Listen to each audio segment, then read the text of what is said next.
Saya mau ini aja sih yang nongkrong di luar perpustakaannya gitu.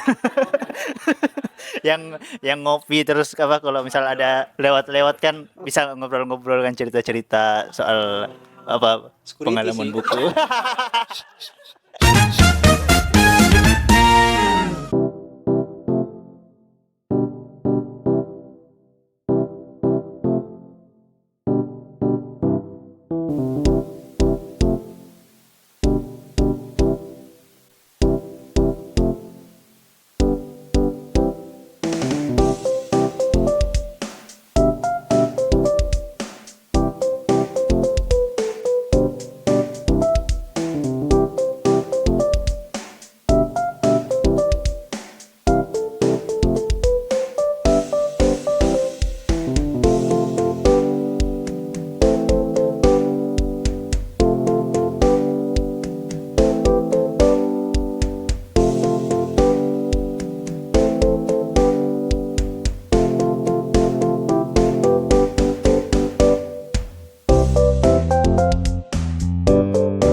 Oke. Eh, Kawan-kawan sekalian, hari ini pagi ini kita sedang ada di Omah Library. Eh, 12 anggota Lubuk Kata Book Club sedang mengunjungi Omah Library. Tadi kita sudah lihat-lihat apa namanya ruangan, fasilitas, dan juga tentu saja koleksi yang ada di Omah Library. Dan sekilas kita melihat nuansanya yang sangat apa ya, sangat, sangat berkesan lah ya, sangat memberi kesan gitu. Dan mungkin saya pribadi ini satu satu first time lah baru ketemu ya, baru datang ke perpustakaan yang seperti ini. Ya kita mau denger nih apa namanya insight ataupun takeaway ya kawan-kawan dari beberapa menit tadi kita udah buat library tour ya. Nah, kita mau dengar nih. Dari siapa dulu ya? Adan kali ya. Ini intimate aja ya. Anggap kan Omah ya, anggap rumah sendiri. Gimana Adan? Kayak tadi. Ya boleh. Gitu. Bismillahirrahmanirrahim. Boleh ke kita aja, jangan ke kamera. Oh gini, ke sini. Baik. Ya, alhamdulillah pada kesempatan kali ini bisa kunjungan pertama kegiatan di Lubuk Kata ya. Karena yang di perpustakaan UI belum sempat ikut karena di hari Jumat ya, masalah. Hari Jumat kebetulan masih ada jadwal. Untuk Terbalik ininya yang di atas. untuk sekelas perpustakaan kayaknya ini lebih kepada menjual kenyamanan ya, ketimbang apa namanya administrasi yang ribet gitu. Misalkan di kampus kan kalau misalkan di kampus tas harus ditaruh di luar dan sebagainya itu. Dan warga kampus pun belum tentu semuanya suka baca, ditambah administrasi kampus yang perpustakaan ya, administrasi perpustakaan yang cukup ribet itu kayaknya akan orang mau ke perpustakaan itu kayaknya mikir-mikir lagi gitu. Nah ini kayaknya lebih kepada menjual kenyamanan dan untuk buku-bukunya sendiri sehemat apa namanya pembacaan saya ya. Jadi untuk yang kayak di Rosa Islamia kayak gitu mungkin karena ini memang saya kurang tahu ya yang punya ini nonis atau bukan gitu. Nampaknya nonis sih gitu yang ditemukan ini buku-buku Katolik dan sebagainya gitu ya. Jadi kalau misalkan yang Islam pun paling arsitektur Islam gitu yang saya temukan gitu. Kalau untuk novel-novel sendiri paling hanya beberapa gitu ya. Kayak De Lestari dan ya De Lestari Supernovanya itu koleksinya. Nggak lengkap juga, cuman tapi untuk sekedar ada itu sudah bagus banget. Itu aja mungkin dari saya. Mungkin tadi lanjut sama teman-teman yang lain. Oke, thank you dan kawan-kawan, setelah beberapa menit di sini, terasa get inspired nggak sih? Maksudnya, kayaknya gue pengen bikin yang sama nih. Pengen at least bangunannya, apa namanya, punya perpustakaan buat sendiri gitu. Iya nggak sih? Kayak siapa yang mau komen? Langsung punya ini nggak, angan-angan cita-cita gitu nggak? Langsung punya inspirasi apa nggak? Gimana? Iya, itu langsung pikir. Ya, benar. Sebetulnya sama mungkin yang dirasakan teman-teman di sini juga ya. Pasti ada keinginan misalkan menaruh satu bagian di sini untuk dipindahkan ke kamarnya masing-masing misalkan atau ke Oke. ruang di rumahnya masing-masing gitu atau furniturnya atau tadi saya lihat apa lampunya ya. Lampu yang dulu pernah dijelasin di Instagramnya Lubuk Kata kan berapa tipe pemilihan gitu cahaya yang putih yang kayak gimana gitu pemilihan lampu untuk baca tuh ya seperti hal yang kecil itu memang menginspirasi banget itu apalagi kalau tadi bicara Lubuk Kata dulu di Lampung setengah bagian dari sini ya kayak gitu kayaknya dibikin senyaman ini tapi nggak tahu kalau nanti misalkan memang seperti ini terus kita belajarnya seperti di Lubuk Kata sekarang apakah berpengaruh nggak gitu. Iya. Maksudnya Iya, iya. sekarang kan di Tador Iya. kalau sore-sore panas, siang-siang panas kan. Apakah ketika beralih nyaman ke sini apa Masih berpengaruh? serius belajar nggak ya? Iya, iya, Atau nongkrong ngopi-ngopi doang gitu. iya, iya, iya. Iya, oke, oke. Kayak gitu sih. Oh ya Menarik, tadi menarik. juga saya kepikiran langsung ke budget gitu ya. Orang tuh ngebikin ini tuh dananya dari apakah dana hibah atau dana sendiri. Kalau dana sendiri tentunya pemilihan kayak apa furnitur terus bahan-bahan materialnya tuh kan pasti dipikirin banget gitu. Jadi gimana supaya ngebangun itu dengan seminimalis mungkin budget tapi hasilnya bisa wah gitu. Iya. Siapa yang get inspired lagi? Ada lagi siapa? Mungkin perempuan? Siapa mau mewakili? Siapa duluan? Iya, sebelumnya karena memang sudah punya bayangan bahwa di masa depan itu akan bikin perpustakaan, bahkan mungkin semacam Lubuk Kata tapi dipindahkan ke rumah gitu. Jadi perpustakaan mungkin ada jual buku juga, ada book clubnya juga, ya semacam itulah. Jadi pas datang ke sini pasti langsung terbayang, wah ini sangat menginspirasi untuk bikin perpustakaan semacam ini gitu di rumah gitu. Dan mungkin karena waktu itu sempat ngobrolin sama Mas Yogi juga terkait dengan Lubuk Kata atau bayangan menjadi college dan sebagainya, terus mengumpulkan para researcher. Jadi wah bagus banget kalau ini bisa jadi base campnya mahasiswa untuk cari referensi tapi juga bisa sambil diskusi dengan tempat yang senyaman ini. Seperti itu. Dan kalau dari buku-buku, iya tadi pasti arsitektur ya. Saya sebetulnya lumayan tertarik juga karena sempat ngerasain magang di arsitek Madani gitu. Dan memang sangat detail ya. Mulai dari sebetulnya tadi penasaran sih di atas kenapa banyak tangga dan unjakan ya namanya. Turun terus naik lagi tangga-tangga kecil gitu. Apa ada maksud tertentu atau gimana gitu?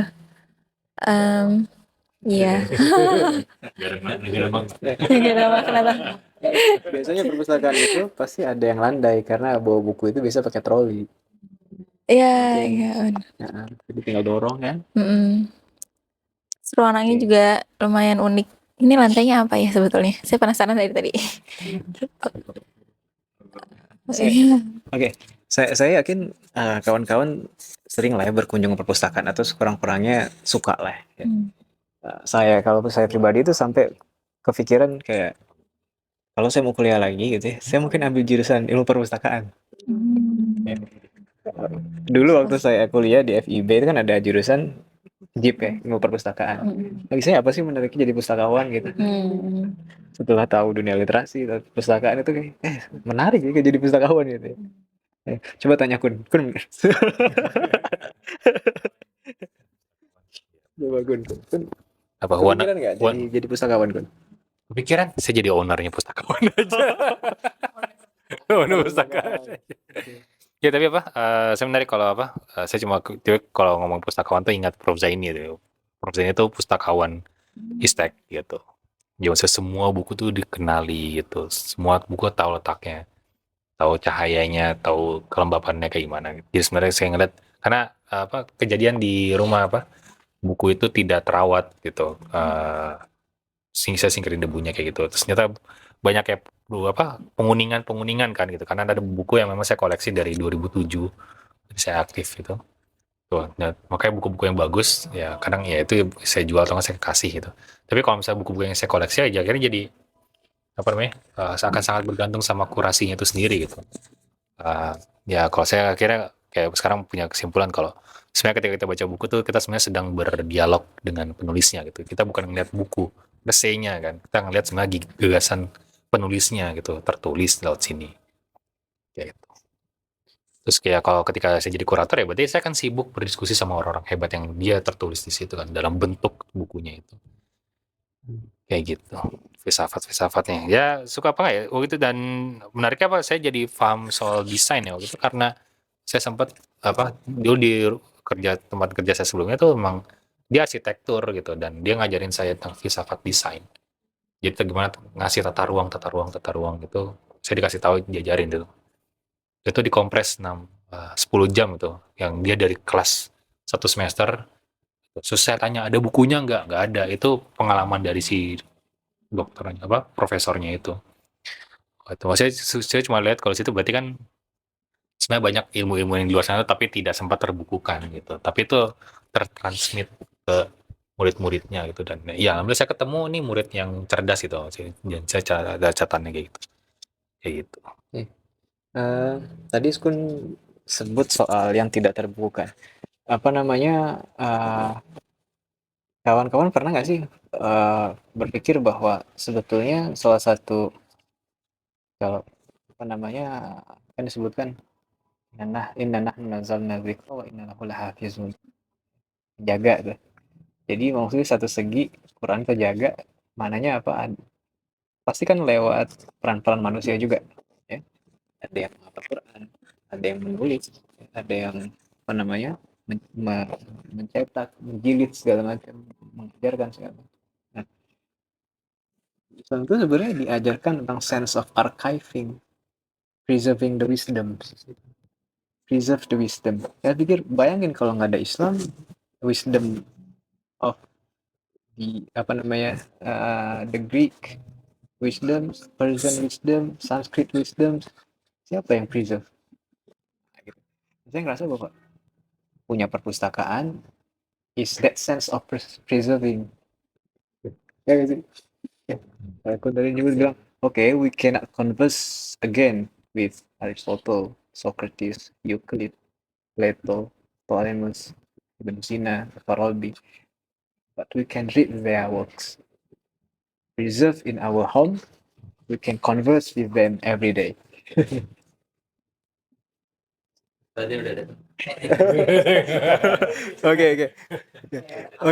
Oke, saya mau tanya, kawan-kawan ada nggak sih yang punya hobi menyimpan benda-benda lama gitu? Coba ada nggak ya? Ya, mungkin aku Sandy. Mungkin aku tuh suka ngoleksinya terkait naskah-naskah putusan ya. Jadi putusan pengadilan tuh. Putusan pengadilan kan kadang-kadang ini betul-betul arsip sih ya, arsip. bener. Jadi kadang-kadang tuh meskipun pengadilan Mahkamah Agung bilangnya kalau mereka mulai membukukan atau mengelektronikan putusan-putusan yang lama yang dijadikan sebagai jurisprudensi, tapi kadang-kadang naskah elektroniknya itu tidak dapat ditemukan. Bukan, kadang-kadang bisa hilang atau kadang-kadang emang nggak, susah untuk ditemukan aja gitu. Sengaja dihilangkan. Mungkin bisa jadi. Nah, jadi kadang-kadang aku nemuin, aku kadang-kadang main mungkin ke Blok M atau mana, pokoknya tuh kayak toko-toko buku yang lama, kadang-kadang mereka jual naskah-naskah gitu, putusan-putusan pengadilan yang lama. Nggak dibukukan, kayak ya udah perinan putusan dari pengadilan kayak gitu doang, semacam journaling gitu aja. Aku mungkin sejauh ini cuma punya 5 putusan yang sejauh ini kayak jadi jurisprudensi, misalkan orang kena dalam sengketa bisnis Wan Prestasi atau PMH gitu. Jadi aku punya naskah-naskah ini. Tahun tahun-tahun dari sekitar tahun 1940-an sampai 1980. Dianalisis ya maksudnya. Itu emang kalau misalkan kita di pengadilan itu Pasti pakai contoh kasus. jadi presiden buat kita ngebela klien kita gitu. Ini udah pernah terjadi sih. Bener kayak gitu. Jadi aku ngoleksinya mungkin terkait hal itunya. Apalagi kan emang profesi aku kan sebagai lawyer juga, sebagai literasi profession kan emang permainannya emang di situ gitu. Permainan kata-kata, permainan literatur juga. Gitu sih. Apa namanya? Sandy bisa bahasa Belanda kan? Mungkin kalau bahasa Belanda jepleknya tuh enggak. Mungkin legal terms di Belanda mungkin tahu. Oh, ada plan. Ada plan belajar bahasa Belanda nggak? Mungkin bukan cuman plan untuk belajar bahasa Harus Belanda, harus belajar bahasa Belanda dan mungkin mau emang punya niatan S2 di Utrecht mungkin. Oh, di Utrecht. Nah, kawan-kawan ada case yang menarik waktu di Lubuk Kata di Lampung. Tiba-tiba, kayak dia mungkin entah sudah cari tahu segala macam, tiba-tiba ada orang Lampung, Chinese, dia pernah kuliah di Australia.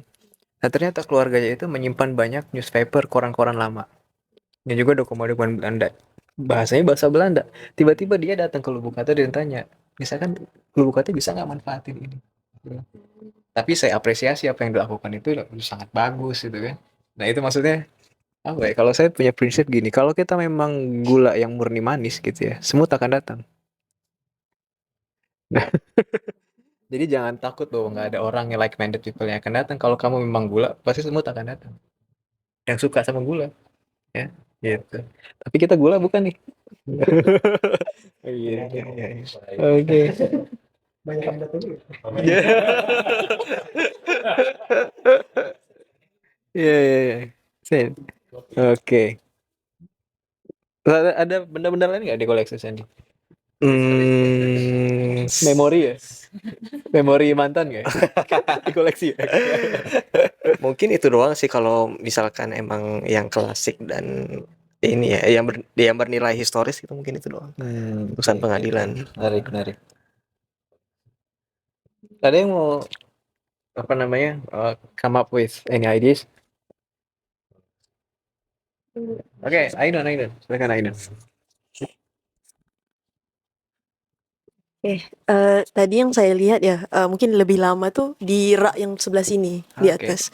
Nah, di rak yang sebelah sini tuh kan sebenarnya buku-bukunya bisa dikategorisasikan buku produktivitas gitu ya, macam how to apa ya, mungkin saya membayangkan owner tempat ini dan bagaimana mereka start up this, inisiatif itu ya pasti bermula dari sesuatu dan saya jadi merasa mau tahu tuh siapa yang memulai ide ini dan gimana bisa terrealisasi. Nah, terus ketemulah buku-buku yang terkait dengan ya Omah Library itu sendiri, terus juga dan pas lihat koleksinya di sini tuh banyak yang tentang produktivitas, bisnis gitu, self motivation gimana ya. Lebih kepada praktisnya lah, gimana supaya kita tuh bisa sukses jadi orang-orang yang minoritas yang berhasil gitu-gitu.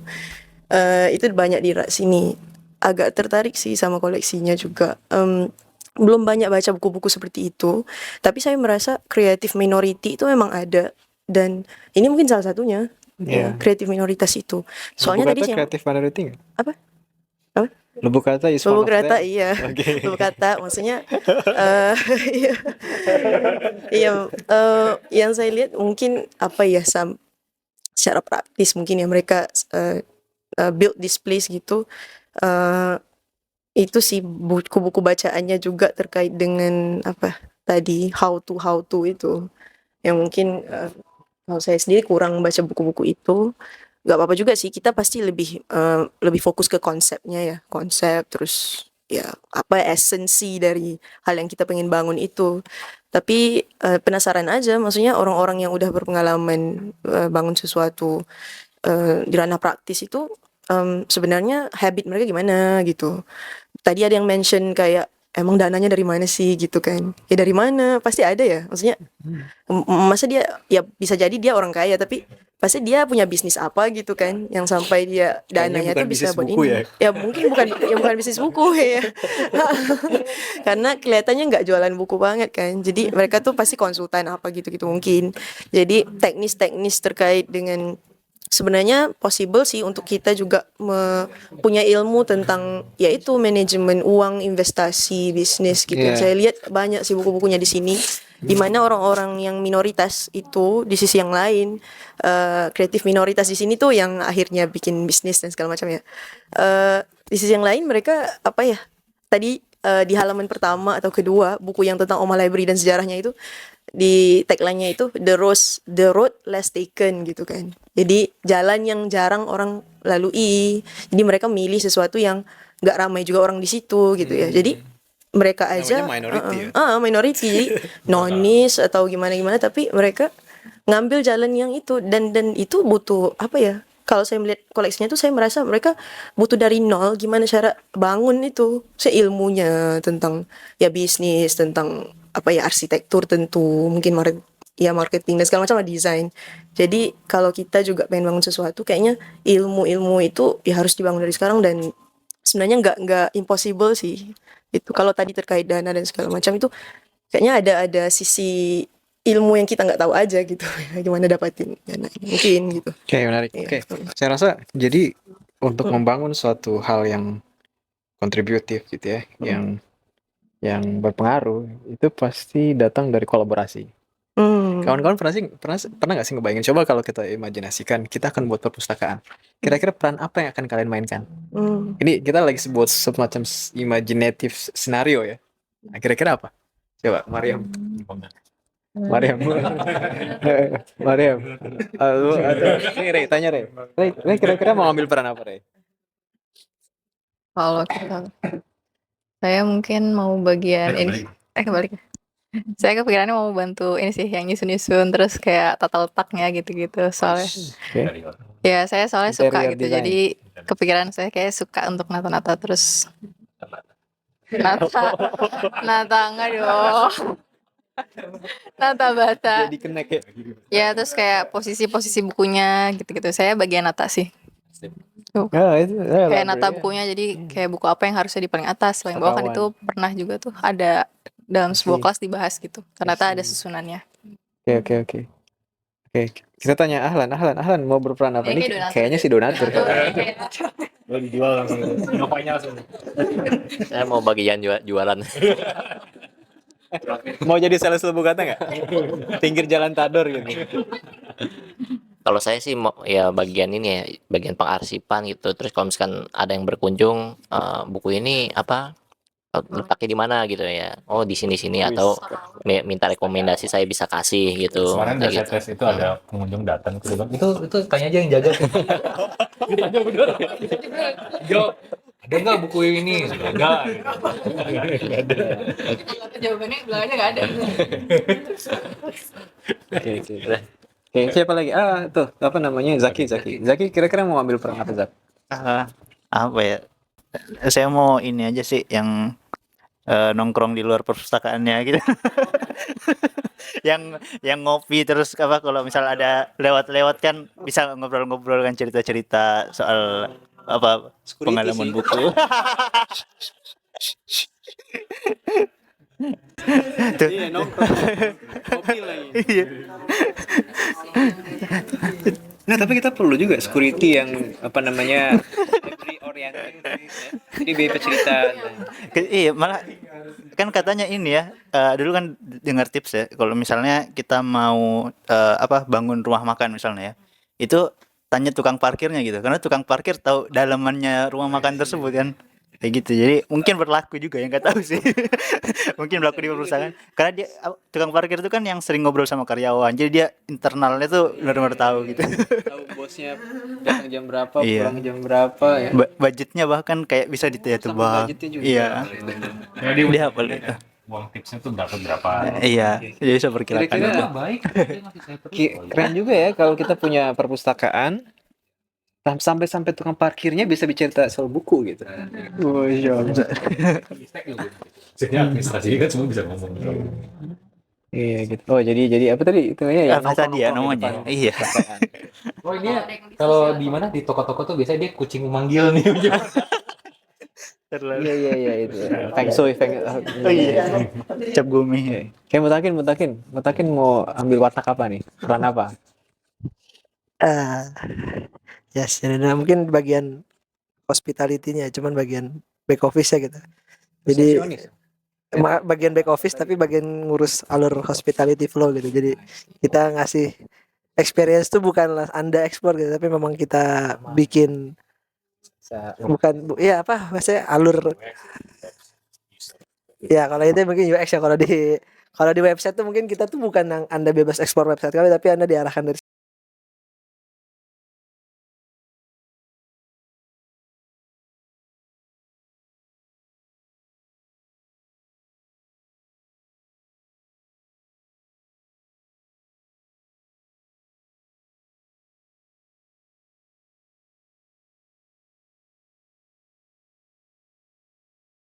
di website tuh mungkin kita tuh bukan yang Anda bebas explore website kami tapi Anda diarahkan dari satu hal.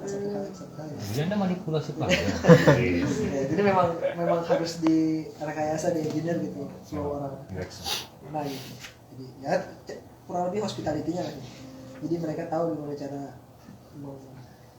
exploit mengambil sebanyak-banyaknya dari suatu misalnya kayak purpose tuh hospitality kan kadang kan ada yang nunggu ada yang apa gitu. Oke. Bagian-bagian itu entah dia menyediakan buku-buku sama cuma menghormati jadi bagian konsepnya ya bukan sebagai face of hospitality itu Ya. Oke, ini menarik karena saya rasa user experience itu lahir dari apa ya? Satu apa namanya semacam terbawa dari tren industri juga. Misalkan gini, dulu behaviornya customer. Dulu orang ngerasa pengennya instan, beli apa, sekarang juga tentu aja instan. Tapi orang kayak pengen dapetin sesuatu dengan value tambahan. Ya, saya mau beli kopi bukan cuma untuk menikmati rasa kopi, tapi gimana caranya bisa dengar cerita barista, pengen tahu bagaimana cara mereka menyeduh, pengen lihat juga gimana alat-alat yang mereka pakai, ya. Dan saya pengen perpustakaan itu punya hospitality semacam itu. Ataupun toko buku punya semacam hospitality seperti itu, bukan orang cuma datang, sekedar datang, nanya, "Bang, ini buku ini di mana ya?" "Oh, lihat ke katalog komputer aja, Mas," gitu kan. Terus sama fungsinya adalah ngebukain plastik misalkan. Oh enggak, kita nggak bikin kayak gitu harusnya kan. Ya, terus hospitality-nya cerita soal apa. Nah, kalau kawan-kawan pergi ke percetakan yang ada di Margonda misalkan, kayak sebutlah Kano, Era segala macam, sadar nggak bahwa mesin mereka itu kelihatan. Customer bisa ngelihat mesinnya. Jadi customer bisa tahu aktivitas apa di balik itu. Oh ternyata gede banget mesinnya. Oh ternyata ada kalau yang kerja di bagian pemotongan. Segala macam kan. Nah sama ketika orang sekarang pengen makan ke restoran, kadang-kadang pengen juga masak. Padahal orang zaman dulu pengennya makan aja. Ya lu gue bayar supaya lu masakin gue gitu kan. Sekarang pengen juga ikut ngegrill, masak segala macam. Karena orang ngerasa nggak cukup aja sekedar makan. Saya pengen punya experience lebih. Saya punya bayangan bahwa gimana kalau kita punya library ataupun toko buku, orang yang datang itu memang pengen beli, tapi kita cerita, kasih tahu ke mereka gimana proses buku ini dari hulu sampai hilir. Dari soal kertasnya, dari mana materialnya, bagaimana iklim industri kertasnya, bagaimana susahnya para kilang-kilang kertas misalkan. Bagaimana susahnya cari kualitas yang paling bagus, ya. Terus gimana percetakan, gimana nasib penulis, segala macam. Andainya kita bisa tahu informasi itu semua, itu bisa kita ceritakan jadi value lebih ke customer gitu ya. Apalagi sekarang kalau saya ngelihat bagaimana bisnis itu produknya bukan lagi yang ya benda-benda biasa, tapi jadi knowledge sekarang, quote and quote ya. Jadi orang pengen tahu pengetahuannya gitu. Gitu. Jadi ya apa namanya orang dapat banyak gitu value-nya gitu ya. Orang betah ke perpustakaan, orang betah ke library, ke toko buku ya. Gitu. Karena nggak ada kebetahan itu, karena nggak ada value tambahan, orang sekarang lebih memilih beli aja di toko online. Ya. Oh iya. Itu yang bisa diantisipasi gitu. Karena kan jadinya orang dokumentasi gitu online Yes. akses gitu. Karena kan kita butuh experience gitu. Jadi kayak iya memang di dalam katalog digital itu memang ada blog segala macam gitu, ada sinopsis. Tapi kan kita butuh apa ya namanya key insight-nya gitu. Saya butuh nyari ini gitu. Karena memang ada pengalaman misalnya ada orang cerita gitu. Dari Singapura tuh toko buku tuh bisa nanya gitu. Saya mau tentang ini gitu. Ada ini gitu. Ini jadi sebenarnya harus baca bukunya kan itu cukup. tapi kan enak gitu kita paham orang si hospitalier itu bisa jelasin dengan cukup ringkas itu sih. Jadi kalau Oke, thank you. sebenarnya ini sih, cuman dia kenapa harus di luar gitu. Iya, tugasnya kenapa di luar sih? Dalam dong. Nggak, dia takut jadi orang dalam. Biasanya kan misalnya kan biasanya itu kan owner ya yang punya knowledge gitu-gitu. Jadi kan Lubu Kata kan Mas Kun cukup representatif. Karena kalau bahkan di Kombang itu kan udah penerbit juga kasih sekedar kasir aja gitu. Jadi situ sih. Walaupun bisa diajak ngobrol, spesialisasi dia sih. Situsnya. Oke. Pengenan gitu. Oke, ada lagi yang belum aku bercakap? Saya di sini. Thank you. Please. Mungkin karena emang pengen sebegitu terkonsepnya library itu, nanti misalkan emang pengen bikin Lubu Kata mungkin aku bakal bantu untuk proses administrasi how to establish the library based on Indonesian law-nya. Ini lawyer kita nih. Oke, pegang dah. Mungkin gitu ya. Sama mungkin kan karena emang koleksinya tuh pengen bener-bener luas. Mungkin kita juga harus perlu bantuan juga ke perpusnas atau ke perpustakaan lain untuk dapetin koleksi-koleksi mereka. Itu kan tentunya juga melalui proses administrasi dan hukum, dan mungkin bakal ada agreement juga nanti yang dengan mereka. Itu sih mungkin aku bakal berperan. Good. Kalau ada sengketa tanah gitu. Bisa jadi. Kalau gemurah kalau ganti rejim ada book banning, tanya. Buku ini di ban gitu kan. Enggak, kita tenang aja, kita majuin dah. bisa. Gitu. Oke. Ada yang mau berilustrasi, berimajinasi lagi, mau punya peran yang lain? Siapa? Ahdan mau cakap lagi? Kun. Mau tadi Kun perannya seperti Prof Zaini kalau Kun. Anggi, ada yang mau cakap lagi, Anggi? Apa nih? Apa dari dalam imajinasi Anggi nih? Yang sering dilupakan. Konsumen ya, saya setuju. Everything we do gagal kalau nggak ada konsumen. Yang sering dilupain itu dalam suatu pembangunan itu kan maintenance ya. Betul. Orang tuh kadang lupa membangun gitu, dibiarin kan bangunan terus benda mati ditinggal pergi terus didatangin lagi. Orang tuh sering lupa tuh maintenance. Mungkin itu peran yang paling penting itu maintenance. Jadi gimana caranya supaya si perpustakaan itu tetap prima. Sambil menaikkan value gitu. Yes. Di maintenance lagi, orang-orangnya di maintenance. Bukan cuma fisik. Orang ini maintenance gimana? Improve lah maksudnya ya. Kembang. Itu kan. Oke, very good. Apa namanya? Nanti Anggi soal maintenance nih. Oke, ada lagi? Cukup. Ada yang melihat gap atau mungkin dilihat, wah ini sepertinya blind spot buat pustakawan yang di sini nih. Apa nih? Kira nggak?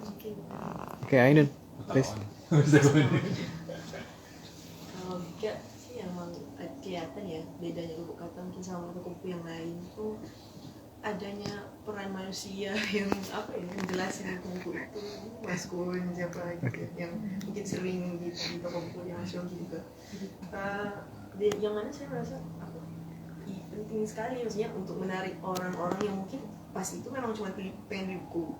Nah tapi pas kita ceritain tentang buku, dia jadi lebih dari sekadar pengen beli buku, pengen belajar buku tentang buku itu, pengen belajar tentang tema itu, atau apa ya temennya saya membayangkan diri saya orang yang seperti itu, orang yang akan pasti ngobrol dan tahu tentang siapa datang dan akan ngedata itu dan akan pokoknya apa ya membina jaringan teman-teman yang mungkin berbagai background gitu-gitu. Untuk membangun komunitas atau ya bukan sekadar toko buku tapi kalau bukan sebenarnya tim riset gitu ya pasti butuh ya orang dari kepakaran yang berbeda. Oke, good. Nah ini saya punya saran nih buat Kun nih. Boleh juga Kun kalau bisa bikin semacam diary of a shopkeeper. Jadi cerita setiap hari ditulis segala macam. Kayak Lubu Kata di Lampung tuh baik banget ceritanya. Baik yang unik-unik. Contoh ya, dia seorang mahasiswa baru ambil jurusan filsafat, baru lulus SMA kan nggak punya penghasilan, itu saja. Dia lihat buku-buku filsafat yang ada di Lubuk Kata itu kayaknya lebih keren daripada di perpustakaan kampusnya gitu ya. Dan dia tahu buku-buku rare itu dan buku-buku pre-love itu mahal. Nah, saya ngelihat di antara satu budaya ilmu yang tumbuh adalah gimana orang ingin mendapatkan benda itu dan dirasa mahal, tapi dia berani untuk mengasih usaha, effort dia.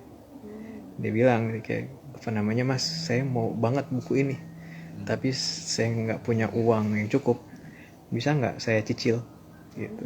Jadi ada usaha sampai itu ada yang mencicil, ada, terus datang lagi ada case yang sama, saya bilang oke, kamu bisa apa, bisa nggak dalam 1 bulan ini urus marketplace-nya Lubuk Kata, online marketplace-nya Lubuk Kata. Waktu itu belum ada punya Tokopedia, Shopee segala. Oke, bisa Mas. Oke, setelah kamu bikin ini selesai, kamu ambil buku itu free. Ada yang kayak begitu, banyak cita-cita seperti itu Lubuk Kata gitu. Nah itu bisa tuh jadi diary ya. Diary saya beda. Apa gue? Emang tapi nggak, kalau saya memang udah rajin bikin jurnal apa, tiap hari pemikiran saya tuh apa kondisi saya sekarang itu dari saya SMP gitu, dan masih catat. Oke. Itu ada satu rak tuh khusus cuma buat jurnal saya doang. Gitu. Iya, tapi memang nanti ceritanya sama semua tiap hari. Nggak ada yang datang gitu. Hari ini sepi juga, nggak ada yang datang. Gitu. Kayaknya saya nggak ada order. Malah bicara yang partikular. Karena kalau ngomong partikular nggak ada kejadiannya. Seingat saya ada apa namanya? Saya lupa siapa ya. Ada profesor yang dia rutin bikin daily journal itu. Prof Wan seingat saya, karena beberapa catatan di budaya ilmu itu bahkan kayak misalkan cerita soal ada mahasiswa tesis, dia budaya ilmu di tesis ya, ada mahasiswa tesis yang sampai-sampai ibunya ngirim surat ke Prof Wan, mahasiswa Indonesia nih, ngirim surat ke Prof Wan bilang terima kasih sudah diterima anak saya di sini, terus cerita sampai akhir itu bilang anak saya itu apa namanya suka lupa makan, suka kena sakit mah, jadi tolong dilihatin. Nah saya Prof Wan dia mencatat, mengingat dokumen surat itu. Nah itu sense of archiving yang saya maksud juga, jadi story, ya kan. Cerita besarnya adalah soal bagaimana budaya ilmu itu berkembang sampai-sampai orang tuanya mengirimkan surat masih tulisan tangan. Gitu. Ya. Oke, saya rasa itu yang kita bisa bincangkan. Sangat insightful, kawan-kawan sekalian. Terima kasih banyak. Hari ini sebentar lagi kita akan close ya sesi kita ya. Moga-mogaan ada kesan yang dibawa pulang, ada inspirasi yang jadi jadi batu bara semangat untuk membangun masa depan ya. Dan saya yakin wallahu alam ya, apakah perasaan motivated seperti ini bisa dijumpai di program fasilitas bahkan di kampus-kampus yang menawarkan keilmuan dalam bidang yang sama gitu ya. Alhamdulillah moga-moga kawan-kawan bisa ya selain punya kesan, punya pengetahuan, punya ya inspirasi, ilham untuk apa yang mau kita bawa ataupun apa yang mau kita bangun di masa depan gitu. Oke rekan-rekan sekalian, terima kasih banyak. Sampai jumpa lagi di perpustakaan selanjutnya. Assalamualaikum warahmatullahi wabarakatuh. Coba dilirih ya. Lubuk Kata Book Club, The Meeting of Minds. Oke. Lubuk Kata Book Club, The Meeting of Minds. Oke, thank you.